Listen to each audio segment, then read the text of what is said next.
Podcast is live.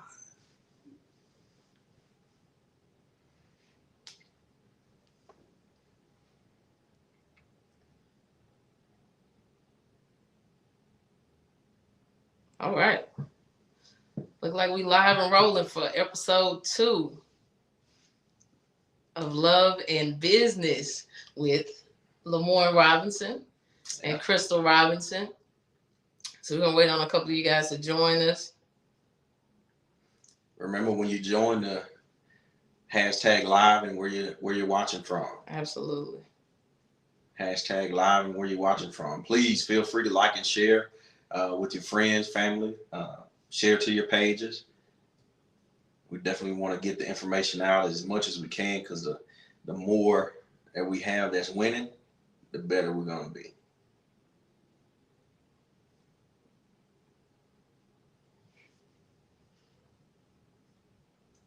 All right. Hey. We see y'all jumping in there. What's up, Lavelle? Make sure you hashtag live and let us know where you're joining from.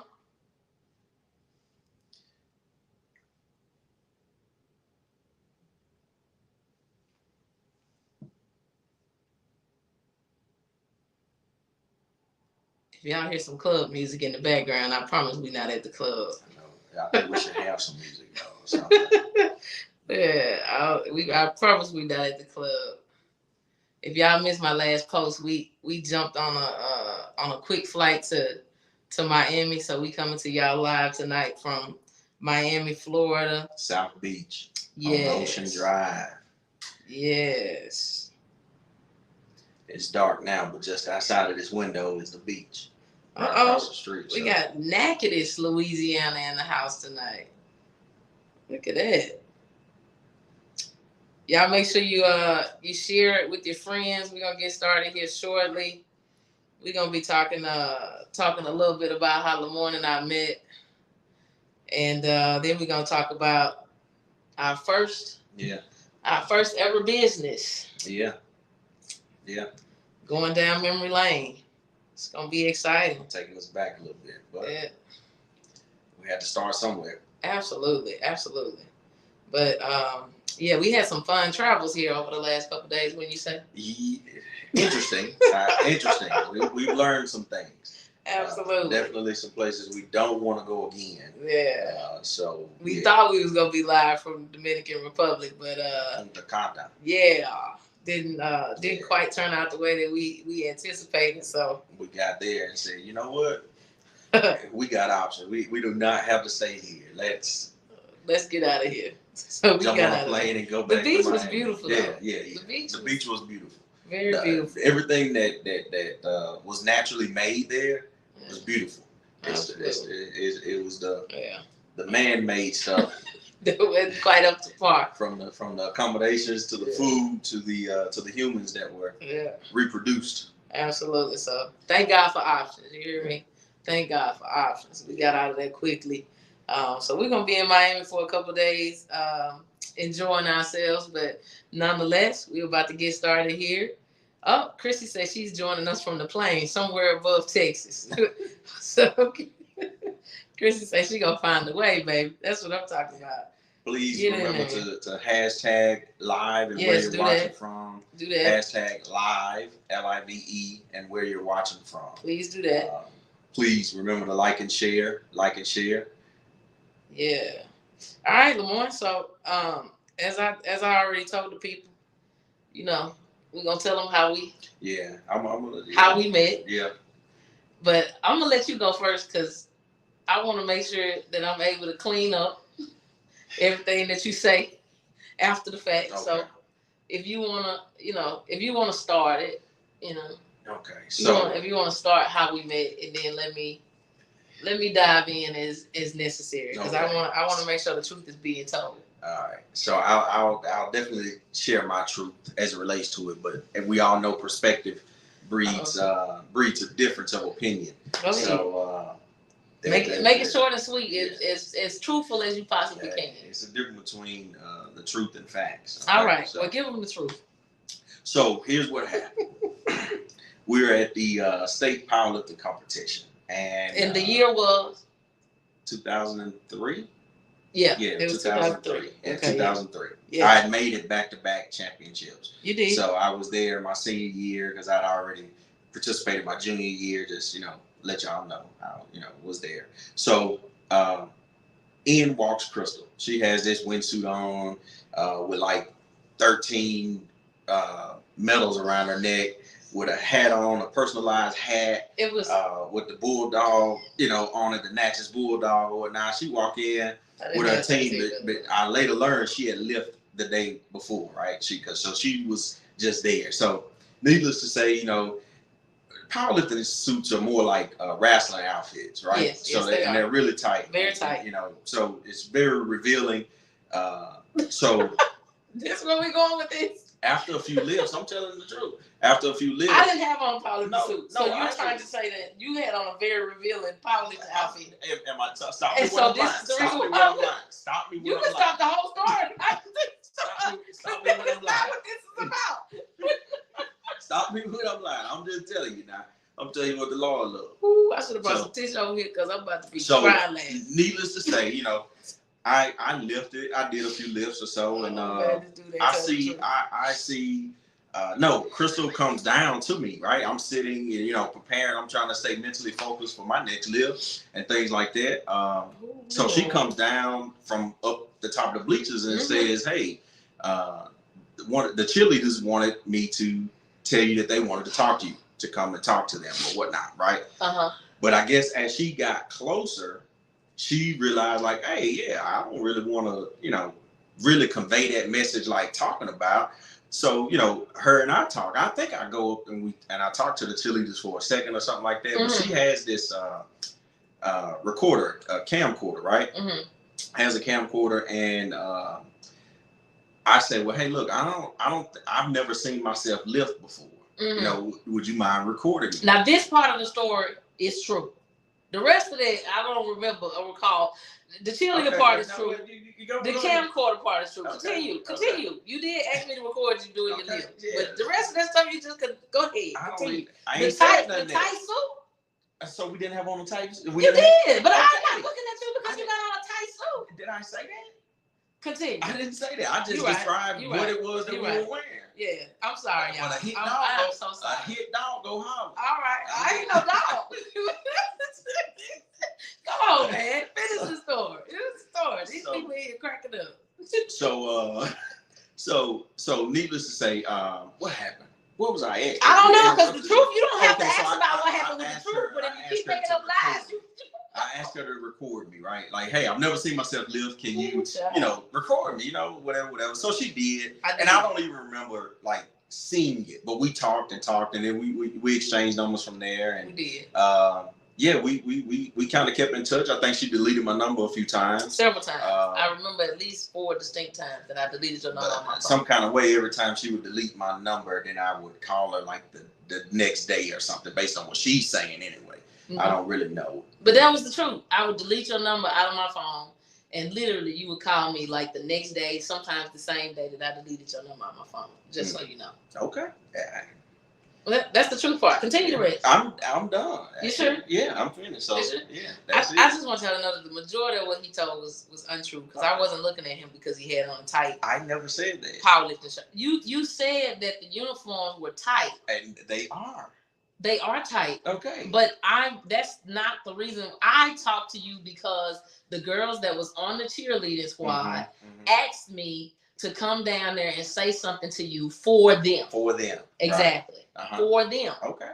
Now that ain't got nothing to do with the fact that you then looked at me after the fact. Okay. I looked at you, yeah, for sure. So anyway, the only part of that that's true is that he asked me to record him so that he could see himself doing his powerlifting, his lifts. So I did, and then after that, he was like, well, I want to see it. You know what I'm saying? Can you show me the video? And so the whole time I'm showing him the video, he like this close to my face. It's a personalized like little camcorder. She wouldn't even let me hold it. I had to lean in, to be able to see it. Okay. It wasn't even, Yeah. So what I'm saying is, I think that he used that, right, as the opportunity to, kind of swindle his way, on in to then later ask for my phone number and, keep in touch. Yeah, no doubt about it. No doubt about it. But to this day, you don't want to get the truth that you try to talk to me first. I didn't approach you first. You approached me. For other people. But the fact is, you approached me. That's you wait until we got live to say that foolishness. It's the truth. You said it. It's the truth. Help us. It's the truth, Help right? us. You Help said us. it. Yes, Chrissy, you right. Oh, Jesus is right. Yeah, Don't worry about it. You said it. Yeah. You said it. I didn't say you said that, right? Yes, but that's the truth. We didn't say why. The fact is, you approached me. Yes, for the sake of the cheerleaders.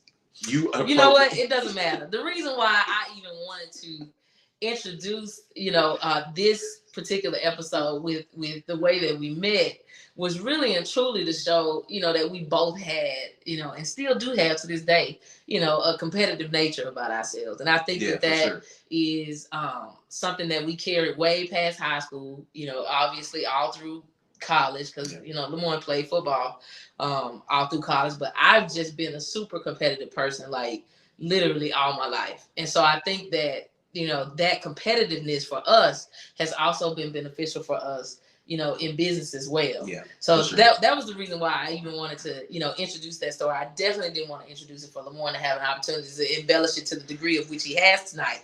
However, I hope that you have all gotten a laugh from, these pieces and parts, and maybe one day we can come together and grab the full truth of this story. I don't know. I'm gonna get you to define what embellish means. I'm thinking that you have because you brought up these tight suits, and I knew it was gonna be something new. That's a detail. It's a detail for you. Is it true? But I wasn't looking at you in a tight suit, sir. As a matter of fact, during powerlifting, you don't say that. You know what? We're not gonna go back and forth with these people. I didn't say that. I just said that we wear tight suits. But you were only. I mean, that I didn't say part. you was eyeballing me like that. I didn't say that. You implied. You're mine.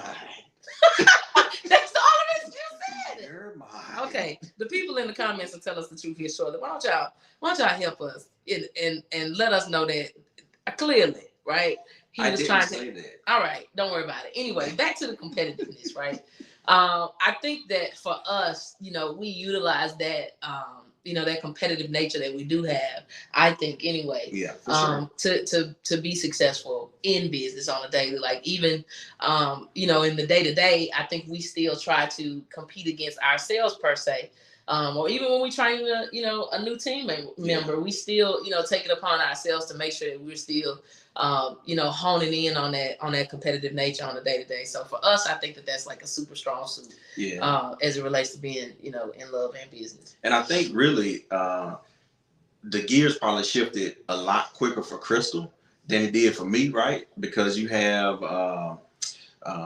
it was, as a college athlete or as an athlete in general, you're used to competing against someone else. Right. So you want to be better than the next person. Where the shift came in was when Crystal actually started saying she wanted to be better than she was, in the future or coming up or the next day. She wanted to get it better. When I was still competing against other outside influences, other benchmarks that I didn't set, but was set for someone else. And I'll say that can be dangerous. A little bit that can stagnate you a lot, really, because at the end of the day, you could be much better naturally with the benchmark that the world sets. Yeah. But it's not your best. Yeah. You follow me? It's not your best. So I'll put it like this. So in high school, we're talking about the powerlifting meet and things like that, state championships, where I was naturally pretty strong. Yep. So because I was probably stronger than most people at my school, or I was able to win those powerlifting meets fairly easily, I didn't train the way that I probably should have, right? Because my natural ability allowed me to kind of supersede or excel a little bit, right? It's almost like those people that are good at basketball but never really train. So I'm saying that to say, if I would have been like, hey, I just want to be better than I was last year, or I want to make sure that I get this weight versus competing against somebody else, because that's really what's going to drive you in this entrepreneurship world, right? Yeah. You are going to be competing against you. And that's where I think the gears shifted a lot quicker for Crystal than it did for me, right? I saw her starting to change and competing against herself. Whereas me still kind of being in a sales environment, I was used to just hitting benchmarks, right? Mm-hmm. Or being competitive with those who are around me, still in like a team like setting versus me just wanting to make sure that I was the best version of me. Yeah. If that makes sense. So it makes a lot of sense to me, but I'm glad that you kind of said it that way, because as you were talking, I realized, well, of course we realized it a long time ago, but I think it's important for other people to note as well that because you were naturally, talented and gifted, in the sports, and then of course I played sports basically all through high school, but I did, like track when I was in middle school. Then I did basketball basically all 4 of my years, but I took up powerlifting my senior year in high school. And what I did, first woman powerlifter in the state of Mississippi. Yeah, I was the first female powerlifter. Yes, that is on the record. It is now etched in stone here. But I think that what I didn't realize was happening for me in that year, because I was the only female lifting against other guys. It started to develop in me, some of the things that I actually utilize, in business now, where I had to, I would tell you how I was doing, 400 and 500 sit-ups a night, and, doing all these push-ups, and you could just, walk in the weight room and then, oh, by the way, I'm going to lift, 500 pounds off the sofa today, right? Yeah, that's true. I did that. You did, but that's for another podcast. We're gonna talk about that, but not on this.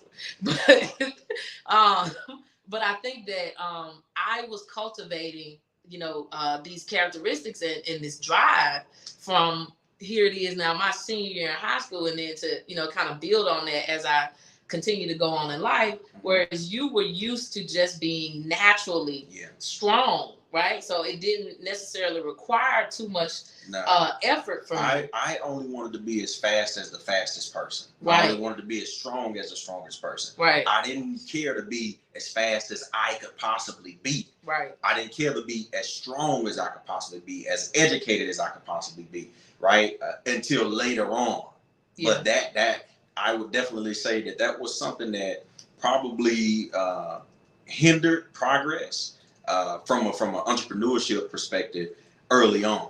Yeah. Right? Very early on, I would definitely say that hindered some of the progress. Absolutely. And I think that it also changed the dynamic, between us as we started to, to function in business together, which is why I said I was glad that you brought it up, because that was one of the things I think that we argued about the most, in the beginning stages of, being in business together. It was initially you were just, okay, I can wake up and get out of the bed and do it. Whereas business wasn't that way, right? We had to, study certain things. We had to read certain things, right? We had to prep for certain things. And you was just ready to get out there and get it done. Yeah. We wake up and we go, we're going to figure it out. And if it was like, if I wasn't last, I didn't necessarily have to be all the way first, but I needed to be in like the top 5, top 3. Right. I wanted to compete. Yeah. But I didn't want to dominate. Yeah. I didn't want to execute at the highest level possible, or that I knew I could execute at. I just wanted to make sure that, hey, the pack, I wouldn't last for sure. And I wanted whoever was number one to know that I probably could beat you. Yeah. It's a good chance that I can. Yeah. If I ain't just get you off the first one, it's a good chance I can beat you if I just put a little effort to it. Yeah.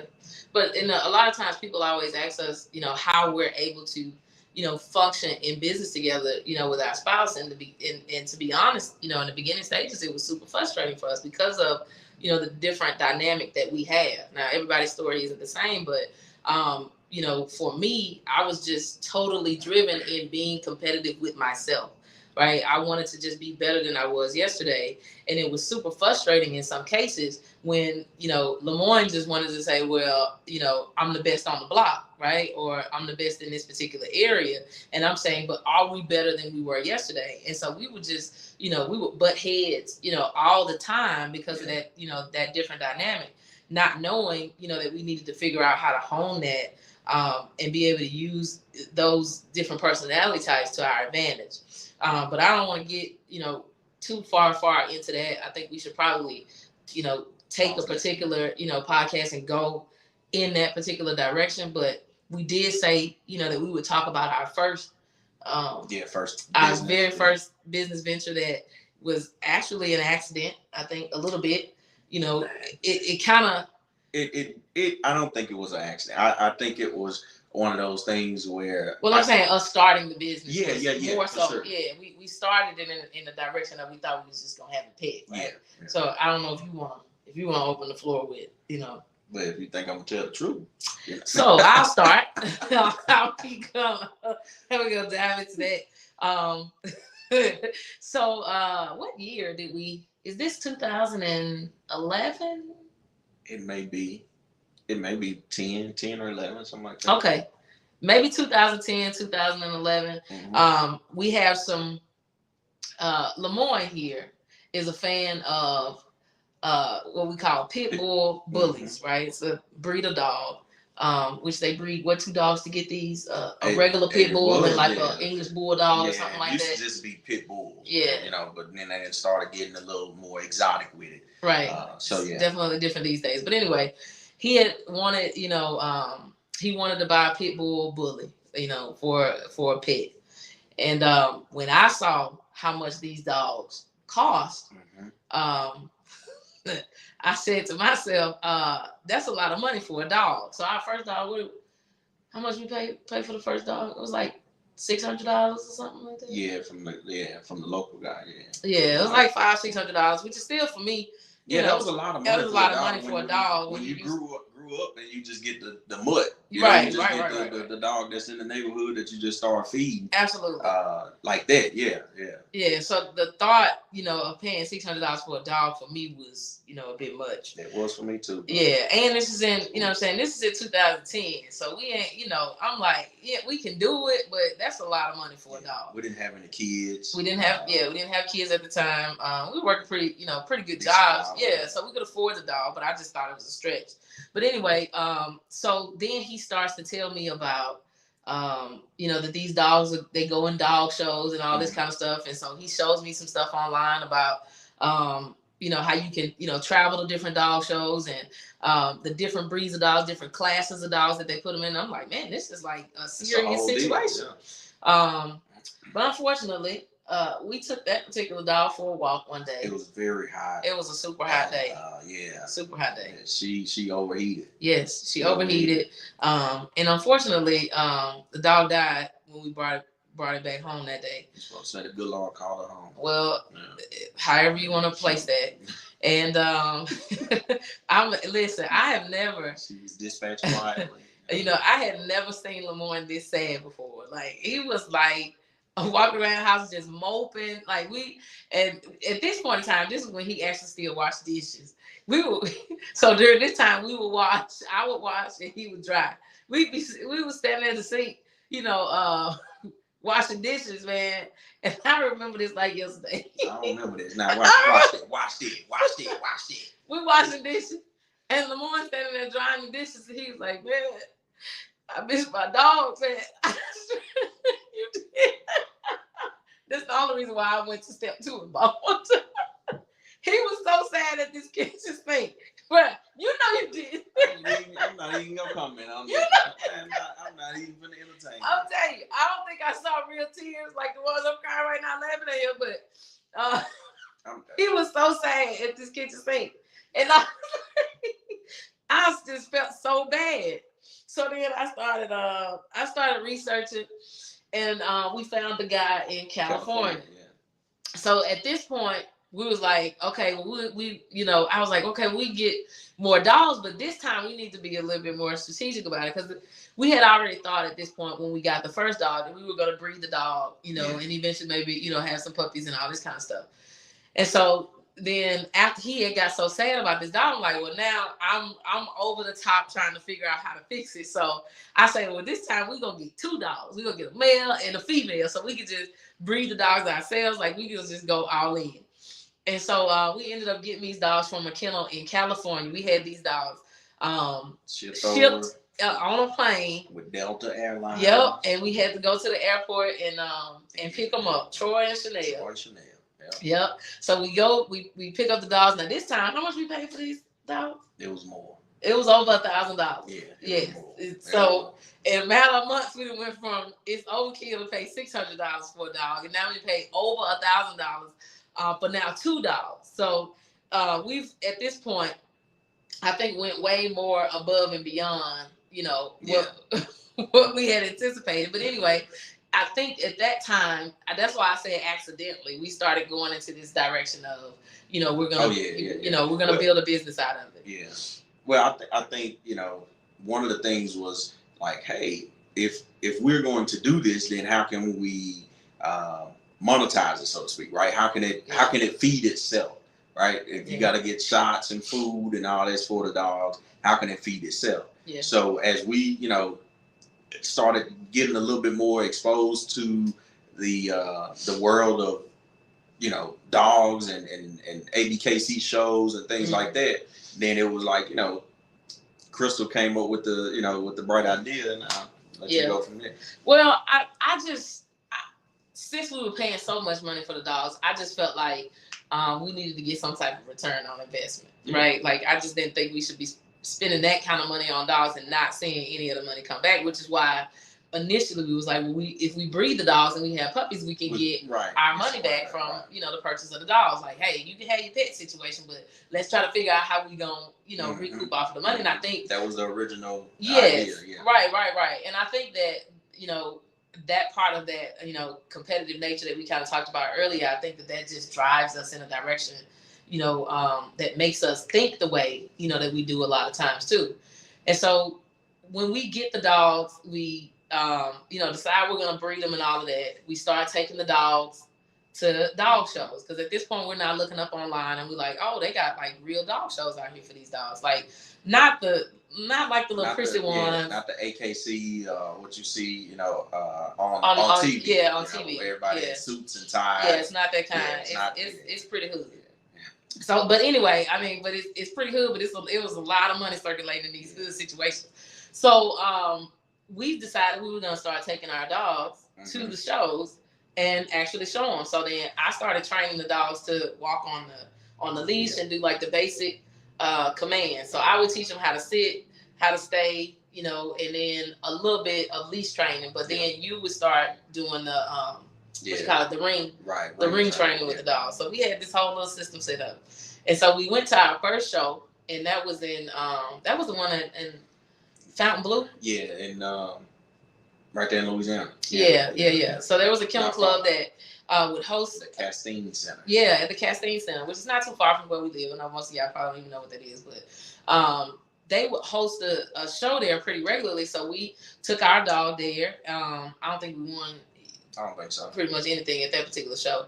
But it got our wheels turning, because we walk in this big expo center like place, and there's a whole bunch of booths set up in there, and there's like dog kennel owners like everywhere. In the whole, like, it was just dogs everywhere and people everywhere. Like the parking lot is flooded. I'm driving up like, man, this is a big deal. I'm thinking we was going to something like a little kid's birthday party type of deal. There ain't a whole bunch of people there, just everybody going there showing the little puppies, and it is what it is. But when we pull up, and I mean, people had banners with their dog pictures and stuff on there. They had t-shirts with their business names on there. They was, I mean, everybody was dressed, like not like dressed. They literally had like either t-shirts for their clubs. Right. Like everybody that was a part of a certain club looked the same way. So we was like, oh, we might be. A whole nother situation. And we had only a little $50 section on the wall. We had a little kennel space, little old bitty section, and we might have paid $50 for our little spot. Maybe so.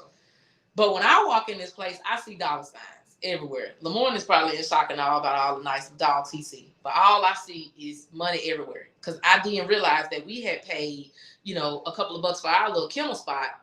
But everybody else had paid $200, anywhere from $100 to over $200 and something dollars for this space. And all it had was some pipe and drape and a fold-out table with two chairs. And a space for them to put their dogs. And I was like, And I'm counting as we go down each row. It's probably 10 different kennel clubs on each row, and they had a whole lot of rows. Like maybe 2, 4, maybe 6 rows. 6 rows, yeah. So there was a lot of people in there that had paid up. I'm counting dollar signs. So anyway, I think at this particular point in my brain, this is when I had already just developed our own personal kennel club. We about to start this. Something is about to happen from this. But like I said, I don't think our dog won anything in that particular show. No, I don't think so. I don't think so. Yeah.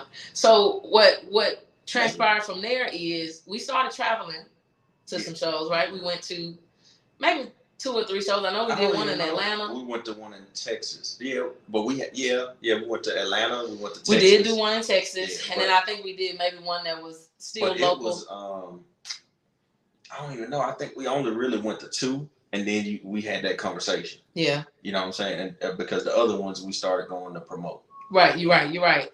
But I think, what a lot of people always ask us, about business is like, okay, well, how did you get started, or how did you know that this was a good opportunity or whatever. And this being our first business, we had no clue, necessarily how to host a show, but we walked into a show, and I understood that I could most definitely duplicate, what it was that I was seeing. Absolutely. And so I think a lot of times most people get stuck in not starting in business because they think that they have to have all of these pieces and parts together.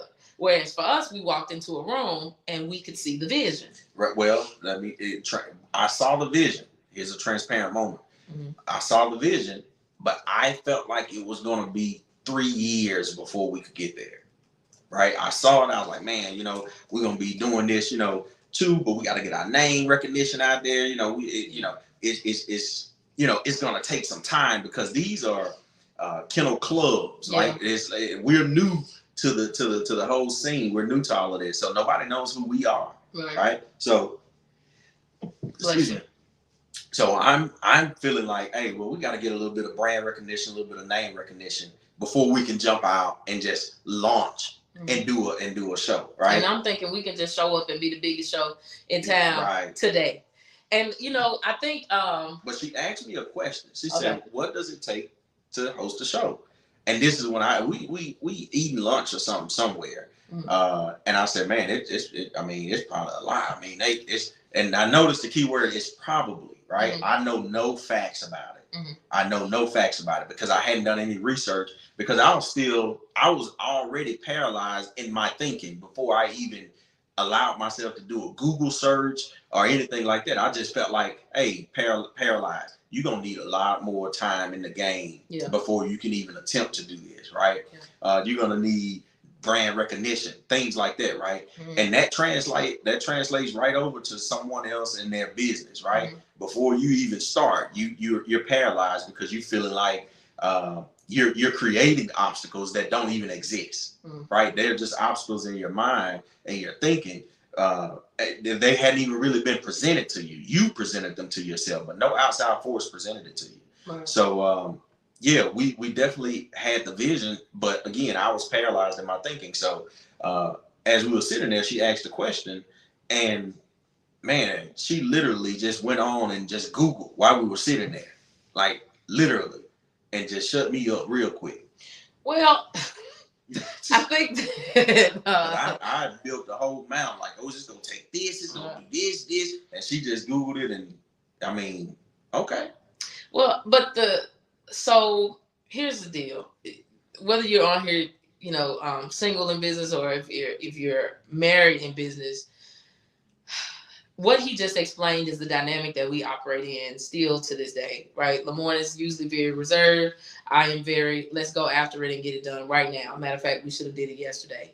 And at this point in time, this story that we're telling right now, we had no clue what our skill sets were, or what I call our superpowers. Yeah. We had no clue what our superpowers were at this particular time, because of course, this is 2010, maybe 2011. At this particular time. So we're green as it relates to how to work together as a team. But obviously now in hindsight, Lemoine brings the reservation because I can move very swiftly without a lot of information, and sometimes without enough information.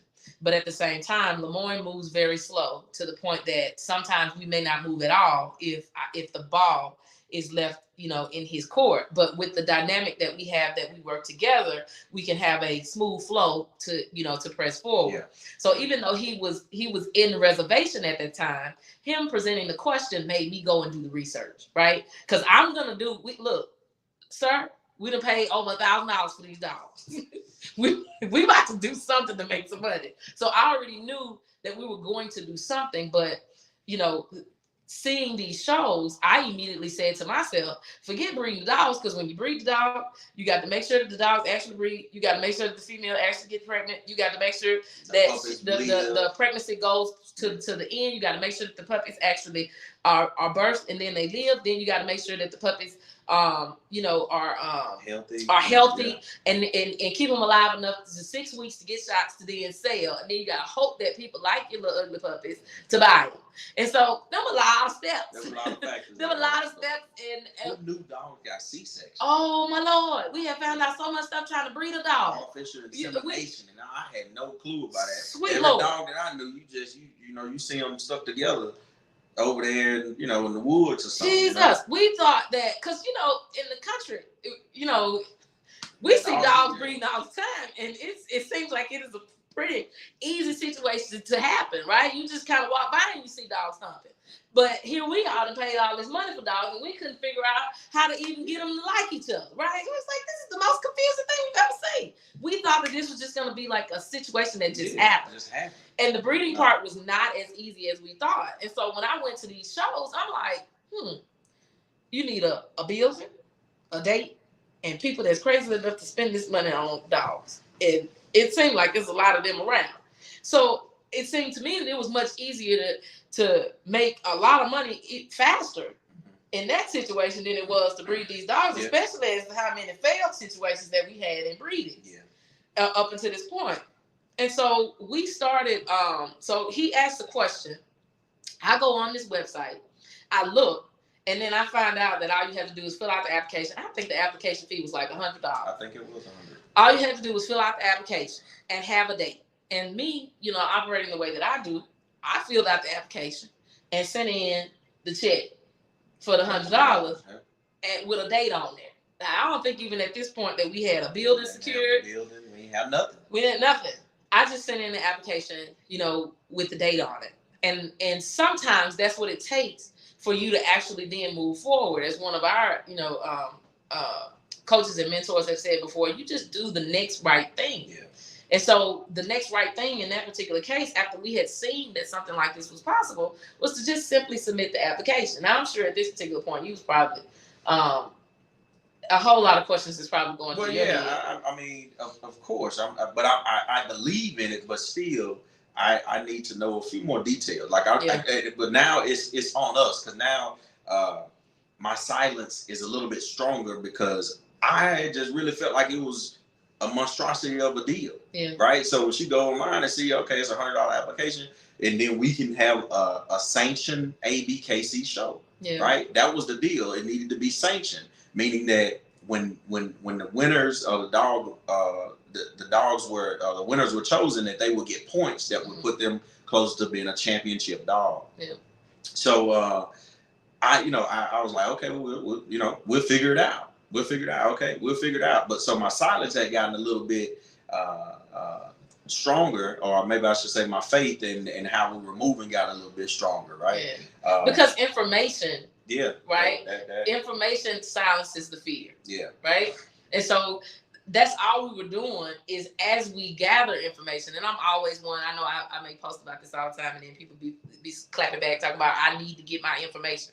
And I'm cool, with information gathering, but a lot of times what happens is we'll gather so much information, and then we will use that as the goal and say, I gathered the information. Right, and that's it. When really and truly it's about gathering a little bit of information, executing on what you know, gather more information, execute on what you know, and continue to go, because we're not striving for perfection here. We're striving for progress. And see, most, and you're right, most people want to get a PhD in anything before you even start. But the truth of the matter is, what you learned before you started is probably going to change while you're in that. Yeah. Right? While you're in that mode, it's probably going to change. Like when you get into that business, it's not going to be the same. My business is not the same as it was 8 years ago when I started. It's no business that we have that the model 100% stays the same. So while we trying to learn every bit, every little piece of it, it becomes really counterproductive because you're going to have to learn something else down the line. Right? But you wasted start time and you wasted energy trying to just perfect and learn every bit and piece before you get started. Absolutely. And I think that if more people would be okay with knowing that you can really start where you are, like you don't have to know it all, you know, to get started, then, you know, experiences like what we had in, you know, launching our first business, you know, we were quite successful, like in a short, you know, in a very short amount of time, and we didn't know a lot, you know, and it debunked all of those fear thoughts that you had, right? You thought that we had to have a big name. You thought that we had to have, you know, championship dogs, right? You thought that our dogs had to look a certain way, or that we had to have certain respect in the arena for anybody to even show up at the show. And it really wasn't that. These people didn't care nothing about us. They cared about traveling to these locations so that they could make their dogs champions by participating.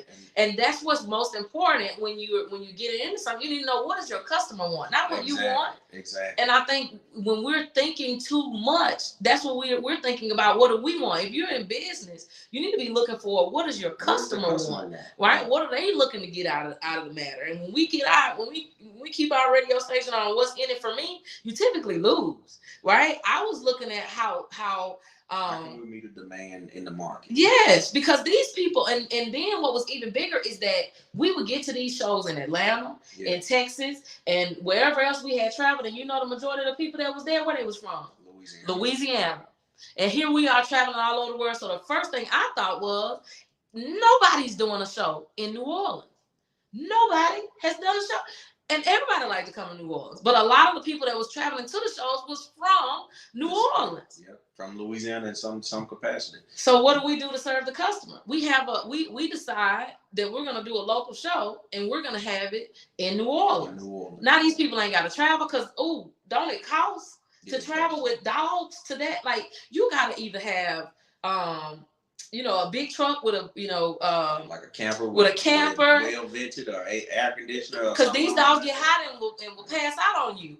And so I'm like, man, if we have a local show, now these people don't have to travel. We probably had enough folk in New Orleans alone to be okay, you know, with a decent sized show. So basically, just to, you know, sum that piece up, we literally filled out the application, right? And then what happened from there, once we put a date on the application, it makes you do the next right thing.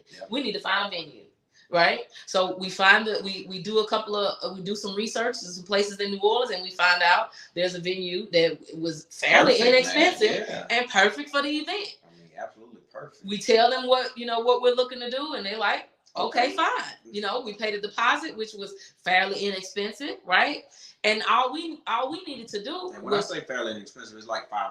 I think it may have been $1,000 or maybe $2,000 to rent. To rent it, it was probably like $2,000 to rent in and of itself. Right, and we knew that when we went to these other shows, people were paying anywhere from $100 to, you know, a little over, sometimes to $300. $150 for a 10 by 10 space. Yep. That's if it's on the back row. If it's on the front row, you can charge more, like $300 or $275 or something like that to be on the front row right by the ring. Right. And so we just did simple numbers. We didn't make stuff, you know what I'm saying, like super complicated. You know, we did simple numbers, and we realized that all we had to do was sell a couple of booths to pay for the expenses of the show. And each booth would cover the expenses for itself, for the pipe and drape and all that stuff that it needed. So once we started doing $30 or so for the pipe and drape for each section or something like that. And we charging $150, $200, $300. Crate space is just space on the wall. So $50. We just charge, And then each dog that entered the competition, you had to pay a $20 registration fee for each class that they wanted to be in. Yep. For each show, and most of the time we had a double show. Right. And most of these folks is traveling, with anywhere between 5 and 8 dogs, right, per kennel club. So as you can tell, these numbers are, just constantly adding up. And all we did to start was to fill out the application. And I keep saying that over and over again, because there's some of you that's watching this is like, man, I want to do business, or, I want to start the first business, or I'm still thinking about such and such, when really and truly, thinking about your thinking doesn't make you any money, right? But the execution of thought can make you wealthy. And so, praise God, it's good. If Lemoine said it's good, it's good. But what we did was just executed on the thoughts that we had in this, very first business venture. And what it did was basically it built a really good foundation, for us to, build for the rest of our businesses. But we do this, we do this dog show. People from all over came. We had people from Texas and Florida. And I'll say this too. I think one of the things that we saw was, man, the quality of how they put these shows on is not the overall standard. So let's do that, right? Let's create a different atmosphere, a different standard. Yeah, we put our own twist on it. Yeah, and that was one of the major differences, and people responded like that. So when we did our other shows, then it was a no-brainer for them. Absolutely, it was a no-brainer. It made it a super easy transition. Yeah, but I think that if we hadn't have just taken those small steps to even just see, right, like if it was possible, I don't necessarily think that we would have jumped out on any of the other, business ventures that we've, done over the years. But here we are, brand new to this dog industry, of which, Lemoine probably saw it as something like, a gang or a mafia or something like that, kind of like you got to earn your respect type deal to get in. For sure. And we walked in by just following the rules, right? Just following the rules of the game or the industry, so to speak, right? Just looking at the pieces and parts that we could actually execute on our own, and just doing it, with our own, with our own twist or flair on it. I mean, we got flyers. We created a little website. We did, and social media wasn't as, I guess as big as it is now for, advertising and stuff. But we did. We advertised on social media. We advertised in different dog groups and stuff like that online. We, did a lot of word of mouth and stuff like that. Just, networking and building relationships to get people to come to the show. That people wanted to come regardless, just for the simple fact that it was a show. It was a demand for it. Mm-hmm. It was a demand for it. And I'll say this too, and summing it up on my part. As a business owner, she was saying about people being stuck, just like I was speaking on a little earlier. But we can't go off feelings. We gotta go off the facts. Yeah. We cannot go off feelings. We gotta go off the facts, right? Because my feeling was just like she said. Oh man, I gotta kind of get some respect. Get to get a championship dog, or go to these shows and people get to know us and things like that. When the fact of the matter was, it really just was an application. And the other fact was, these people didn't care who hosted the show. Right. They just wanted to be able to have their dog to compete and possibly get points toward their championship. Because the more if they get a championship dog, then they can charge more for breedings and things like that, right? Mm-hmm. It was what was in it for them. So I need to feed them what they want to eat.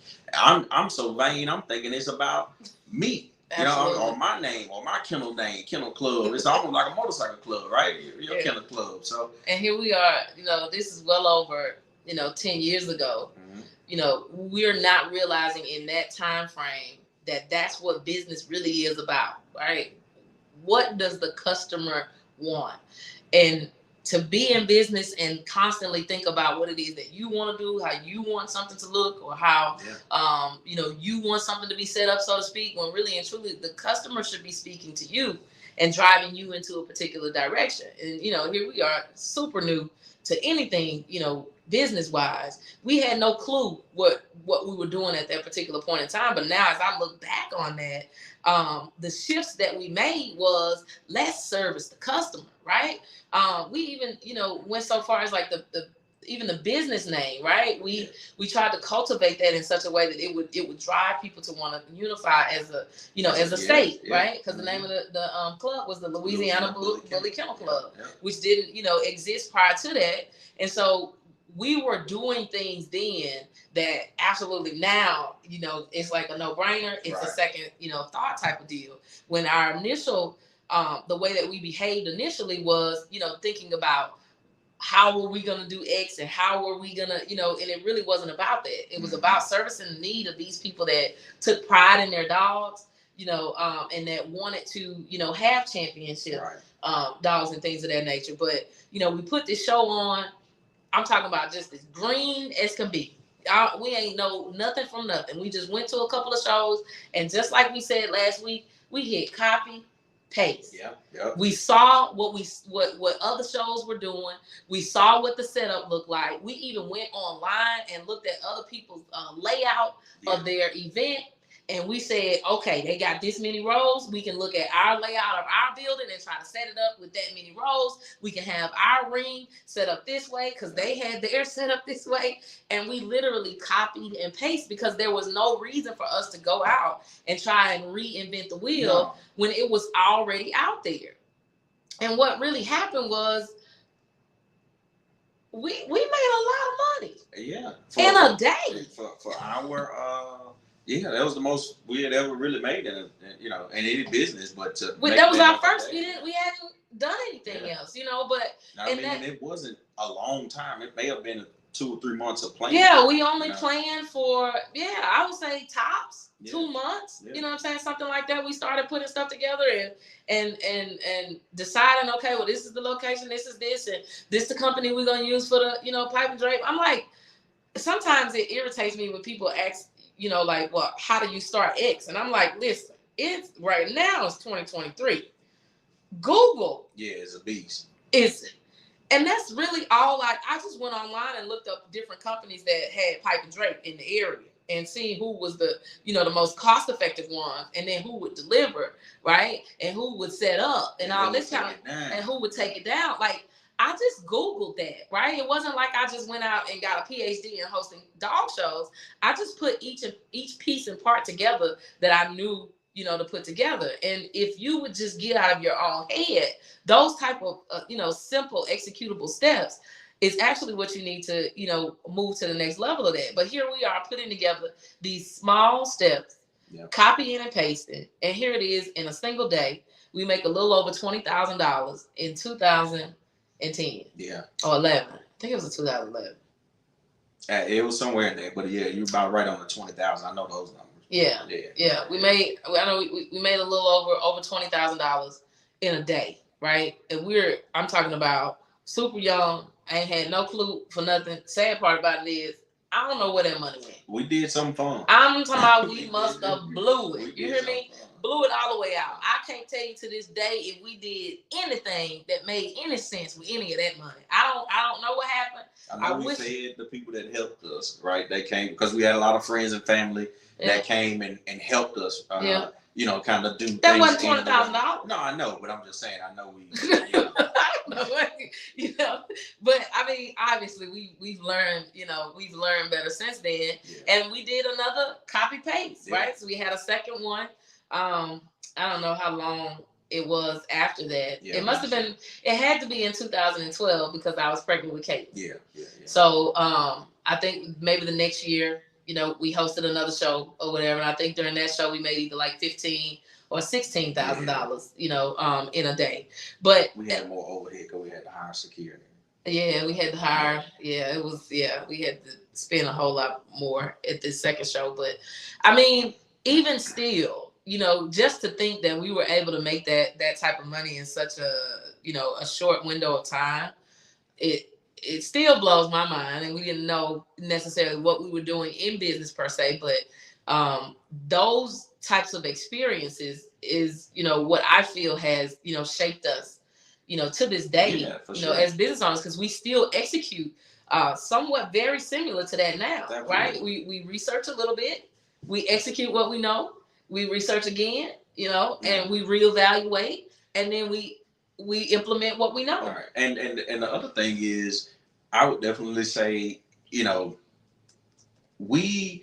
things that you enjoy, other people enjoy too, right? Mm-hmm. So I enjoyed having dogs, but other people do as well, right? So you should, keep your eyes open to look to see, okay, well, what is this market really calling for? Right? Is it calling for something that, because it could be a hobby, or it could be something that you're passionate about that could turn into the business.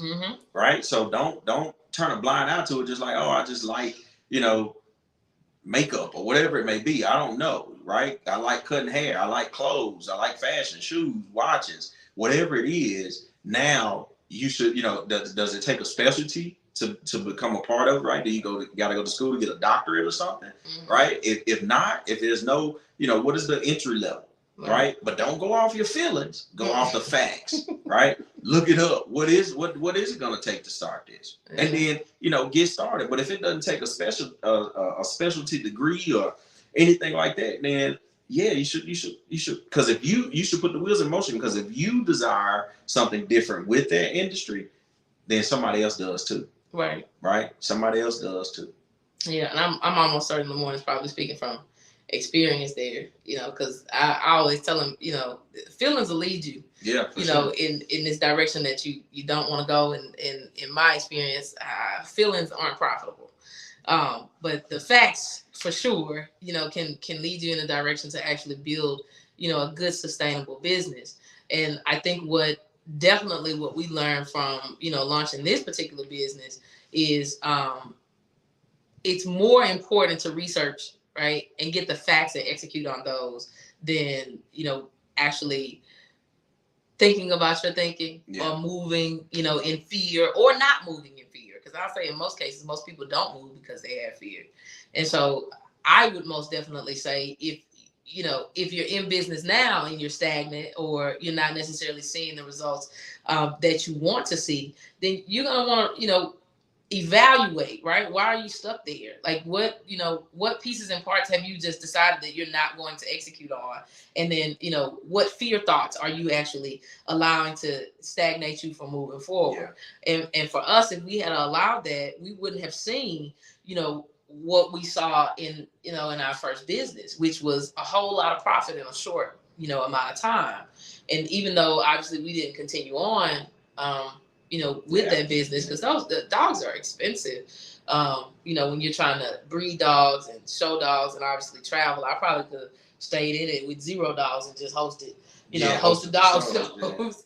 But obviously we started going in a different direction, as it relates to business. But I would just say, not to be afraid to try. No, absolutely. Not to be afraid to start.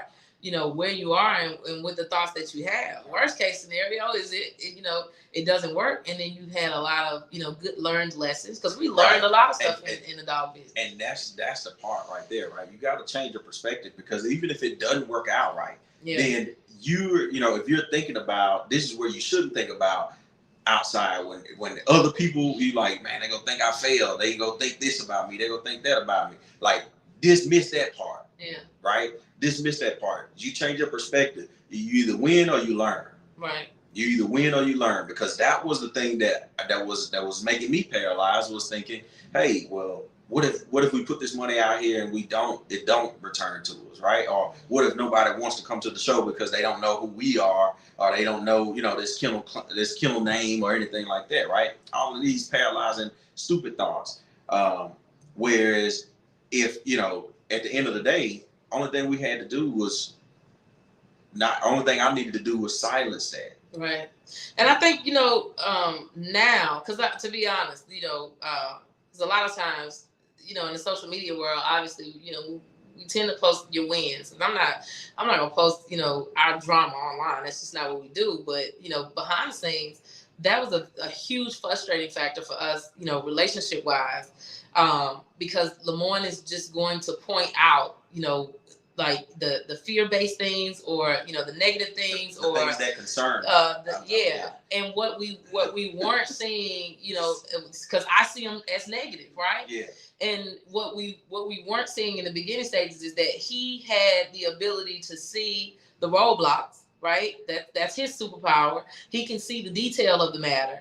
And so he just didn't know how to not present them as fear, right. How to not just say, oh, well, what do we need to do to make sure that the customer is wanting to come and participate in our show, versus what if nobody comes? Nobody knows us. And it's, Exactly. you have to be able to know how to use your superpower in a way that's beneficial for you to operate in business together. Because that was frustrating the mess out of me. I just wanted to say, you know what? I'm gonna host a dog show. You go on about your way because I'm tired of this thinking type of deal.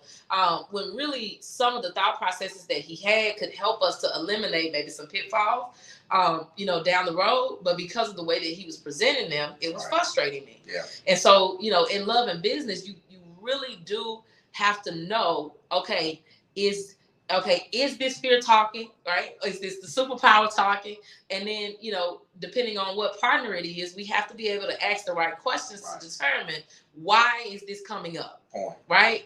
Yep. And then not get frustrated, in why your partner is operating in a superpower. Because for me, I move fast, right? And in some cases, me moving fast can be detrimental. But in other cases, me moving fast will help us to, capitalize on an opportunity.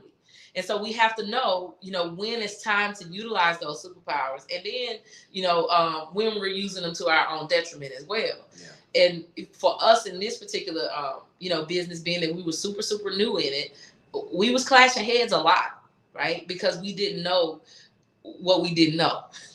Now that we know what we know, right, we use those same superpowers, from a completely different perspective. Which, because we're at an hour now, we'll have to talk about superpowers on another on another episode. But we wanted to. That's a superpower in itself. Absolutely, and we use that to be successful in business. To be honest, but we wanted to, obviously, let you guys know, how we met clearly to, identify, our personality types and, more about us. But we wanted to share with you our very first business entity, because a lot of people just think we just walked into, the professional world and just said, hey, this is us. We out here, dominating left and right. And it really wasn't that. We did, I feel like, dominate in the dog industry, but it was really kind of accidental. But we as LaShawn always says, we used what was in our hand at the time. Yep. And from there, obviously, we've launched a whole lot of other businesses, since then. But that particular start, I think, gave us a foundation of, if we really want to do something, then we can do it. We can do it. And you start to see opportunity, because there was a lot of different opportunities within that opportunity. Right, yeah. We started selling T-shirts, dog food, and things like that. It was, but you started to see what is the market calling for inside of this particular network, right? And inside of this particular opportunity, right? But you have to get into it. Yeah. Right, you have to get into it. You can't do it. You can't see it from the outside looking in. You gotta really. On the field, in the arena, so that you can see it, so that you can see the opportunity. What's the pulse of the people, right? What is my consumer calling for? Right. But you can't do it from the sideline thinking, oh, what are people going to think? Or I need to have it all figured out before I even launch. Start. I gotta have a perfect name and gotta do it. Man, listen, you really don't. You really just have to start, where you are, and not being afraid to, just launch out into the deep. A lot of this stuff, that people get stuck or are stagnant in, it's like super fear-based. And I don't know what I was on here recently. I was in one of my coaching classes, my Wednesday night coaching classes, and the guy says on the call, he says that he was responding to another one of the students that was in the class, specifically about fear. And he said to her, that sounds exactly like fear. And he said, since you can create that, you can also destroy that, right? And when he said that, I had never heard anybody say, that since we can create it, because it's not real, right? So since we've created fear in our minds or in our thought processes, you can also decide to destroy it. And I was like, oh, there it is. You did it for me. Even though in that case, I didn't have any fear about, anything, but I was like, man, I'm going to take that and I'm going to apply that, for the rest of my life. If I have fear about something, I created that, right? Because fear didn't walk up in here and say, here, this is yours, you have it. We create that in our own minds. And so when you get stuck and stagnant, in your business, you should literally think about that. Where did I create this from and why? Like, what is, what's the real reasoning behind how this fear just kind of crept up, and then, oh, now I'm not moving. And for us, we've just decided that even if fear is present, we're going to move anyway, right? And what I've learned along the way is that literally more information that you have, the quieter the fear gets. The less information that you have, the louder the fear is. And so as we navigate through, we eat more information, right? We eat it, and then we're like, oh, fear's a little quieter now, right? And it allows us to be able to execute, on our next step. And being in business together as husband and wife, I think we're also able to utilize each other, right, to help to dissipate some of that fear. Because if he's saying something that I know is fear based, I'm going to immediately say something against that. Yeah, and here's the deal, right? The truth of the matter is, the fear is diminished a little bit more.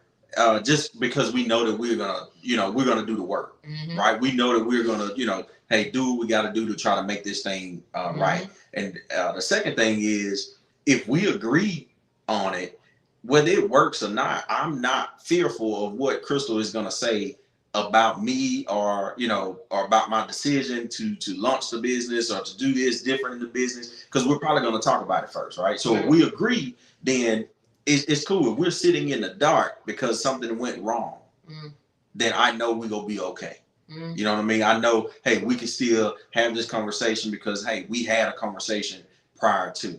So we learned something, and it may not, it may not have worked in our favor. Or, hey, we won together, right? So we shared the victory the same way. So it that definitely takes some of that fear out of it as it relates to that, because I know at the end of the day we go rock it together one way or another. Whether we consider it a win or whether considers it a learning moment. Tuition sometimes can be expensive. We've learned some things. So. Well, look, we went over our hour for tonight, but we appreciate all of you guys that have joined us tonight. Be sure, if you haven't already, that you go and you subscribe to our YouTube channel. You can find it at Dominate. Oh, it's at the bottom down there. Dominate Love and Business. You can also go to Facebook, and you can find us the same way. Dominate Love and Business. Again, we'll be going live every Thursday night at 7 p.m. Central Standard Time. Be sure to share this broadcast with your friends. I think that, our goal and objective long term is to be able to, destigmatize, that the thought that business, doing business with your spouse is difficult, and it can't be done, or, you're going to argue night and day and all that kind of stuff.